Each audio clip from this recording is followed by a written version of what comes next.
So focusing down really on that E of ESG, looking at data for climate, nature, and in addition, I'd like to add biodiversity to that.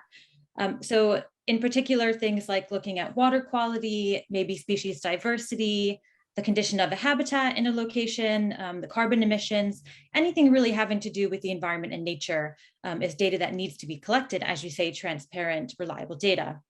And this type of data is typically collected on site. So people go out into the field, they take field surveys, they have different equipment.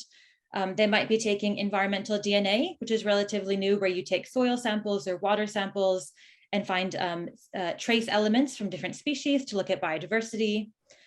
This might be using camera traps to look at different species coming in and out of environment.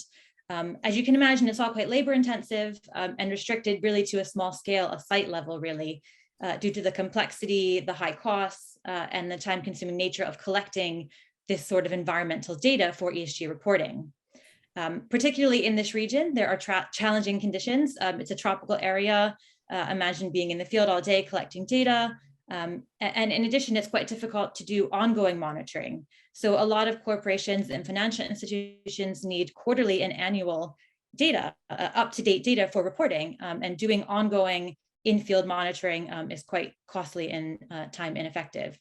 So this is really where the opportunity for satellite data, what space intelligence provides, comes into play. So satellite data can be used to scale up some of these measurements across larger areas, for example, entire regions of a country, and even country scale, because Earth observation sensors provide data at quite a large scale and with frequent revisit time. So the satellites are flying over, sometimes on a daily basis, a weekly basis, to provide that information with high frequency.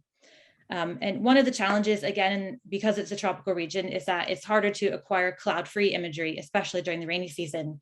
But luckily, the frequent passes of the satellite means you're able to get multiple clear images a year for analysis.